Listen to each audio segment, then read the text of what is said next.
Welcome back. Welcome to my reading wrap up for April and May.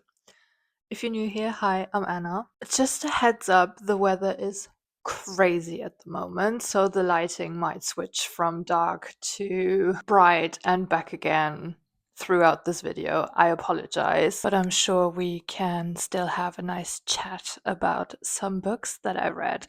I also made myself a coffee, so I will be sipping on this whilst we talk. Well, I talk. I decided to do a double wrap up of 2 months because I didn't finish too many books in April, and I am a big believer in reading at your own pace and not treating reading as a competition, but still, it felt a bit boring to only talk about 2 books in April or at the end of April, so I thought I would combine April and May. And now I get to talk about 6 books in total, which is much more interesting, I think. I'm also coming to you in the midst of a reading slump, so I'm glad that even though reading isn't really working for me at the moment, I still get to talk about some books that I read and enjoyed. The first book I'll be talking about today is one that I definitely enjoyed. It is Ghost Lover by Lisa Taddeo. Lisa Taddeo is definitely one of my go-to authors. Whatever she publishes, I will read. I just love her writing style.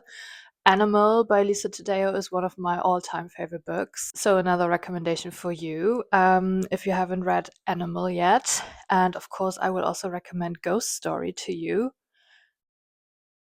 It's not Ghost Story, it's Ghost Lover. I am reading Ghost Stories by Siri Hustvedt at the moment, so I got these two mixed up. Okay, Ghost Lover by Lisa Taddeo is a short story collection. So if you like short stories, maybe give this one a go. I love short stories personally. And this book had been sitting on my shelf for at least 2 years, I believe, because I found this when I went on a work trip to Estonia and we went to this used bookshop, and yeah, that's where I found this book and I brought it home with me. Or throughout the last months, I've been trying to read more books on my physical TBR, and I've been quite successful, I have to say. And yeah, that's how I ended up reading Ghost Lover. I would say the main themes of this collection are aging, especially women aging. Online dating plays a role in these stories. And as always, I would say with Lisa Taddeo, stories are very intense. They deal with mania and obsession and toxic relationships. So if you're looking for something quite intense with an intense writing style also, I highly recommend this one to you. Next up, my folk horror double feature. Another book that I picked from my physical TBR was Lost in the Garden by Adam S. Leslie. Chunky boy, definitely. This is a folk horror set in England. I have to check because, as I've said, I read 2 folk horrors back to back. No, this one is set in the English countryside, and the setting is already very horror-esque because dead people are wandering the earth. Not quite like zombies, but more like ghosts who can, however, touch you and harm you, and that's what they do. So if you are living in this world, you see these ghosts wandering around and you have to be careful that they don't get to you. And the story follows 3 friends, Heather, Rachel, and Antonia. And I think they're teenagers, if I remember correctly. And they are planning on going to this town called Almonby. And this town is notorious for being very dangerous, and people who go there usually don't return. And one of the characters, she has to deliver a package, a mysterious package. She has to bring this package to this town, and then Heather, she is looking for her boyfriend because he left for this town prior, and she wants to, and he didn't come back, so she wants to find out what happened. And then we have Antonia, who has this huge crush on Heather, and she just goes along because she just wants to spend time with Heather. Relatable. And I think that's all I can tell you in terms of plot. The setting is very eerie, very dreamlike. As I've said, it's folk horror, so there are these whimsical yet horror esque aspects to the setting and the story. I have to say, my reading experience was amazing. I had a great time reading this. I have to say, and as I've mentioned before, this is a very thick book, a very long book. It could have been at least 200 pages shorter, in my opinion. There were a lot of things that were being introduced, but were not necessarily wrapped up in a way that made sense to me. I have to say, in the end, I was quite confused. I didn't really know what was happening. But at the same time, I thought, okay, maybe this is kind of the point. Maybe the author intended the reader to be as confused as the characters who move through this very dreamlike setting and story. I would say if you're looking for something that really sucks you in and you want to spend time in another world, in another setting, and you like horror, maybe try this one. Okay, I know it's not quite fair to compare these two, but as I've said, I read them back to back, and I feel like there is no way for me to not compare these two. But I have to say, the next folk horror book that I read was the one that I definitely enjoyed more, and that was Knock Knock Open Wide by Neil Sharpson. This book is so dense and so heavy. And fun fact, I saw this when I finished the book. It was printed in Hamburg, Germany. Again, folk horror, this time set in Ireland. Shout out to Ireland. I yearn for you like a cis hetero guy yearns for Japan. This book was so good. I love this book. It says, Knock Knock Open Wide weaves horror and Celtic myth into a terrifying, heartbreaking supernatural tale of fractured family bonds, the secrets we carry, and the veiled forces that guide Irish life. I'm sad. No, seriously, this was so good. I highly recommend this book. It was scary. Definitely scary. When I was reading this at night, I was trying to be very aware of my surroundings. But maybe just to give you an idea of the actual story. The story has two timelines, which again I love. There's one timeline in at the end of the 70s, beginning of the 80s. 1980s. And then there's another timeline in the late 90s, early 2000s. And both timelines tell the story of this extended family, or people who are connected through awful things that happen to them. But we mainly follow Betty, and she's a student at Dublin University in the 90s, and she joins the theatre program, and that's where she meets Aisling, and they fall in love. And this is not a spoiler because this happens immediately, but yay for queer representation in this book. And Betty learns about Aisling's family history, and there is this one children's television show that plays a huge role in Aisling's family history. And even though everyone seems to remember this television program, Aisling seems to have a very specific, not necessarily positive association with this show. That's all I can say as far as the story goes. It is very complex because there are these two timelines, but also there are a lot of characters that are connected to the story. And if you are someone who likes to kind of investigate whilst reading, I think this is a very good book for you. I have to say the writing was so good as well. It really drew me in, and I kept highlighting passages because it was just so well written. And I can definitely see myself rereading this one. So if you're looking for a great horror novel, highly recommend this one. And shout out to Peyton, Book in Hand on YouTube, because she kept recommending this book and it always sounded so good to me. So I finally bought it and I'm so happy that I did and that I read it. And now I can recommend it to you guys. So yeah. Three more books that I don't have physical copies of. Let's start with Famesick by Lena Dunham, which I listened to on audiobook, which was fantastic. She reads it herself. Her voice is so annoying, but for some reason it made the experience so much more authentic. Because sometimes she is a little bit annoying, you know? But I have to say, this book was amazing. First of all, she can write. Okay, her writing is amazing. I was such a huge fan of Girls, and again, in this book, her style just really clicked for me. What I personally appreciated is that she talks a lot about her health issues in this book. She suffers from endometriosis. I also have endometriosis.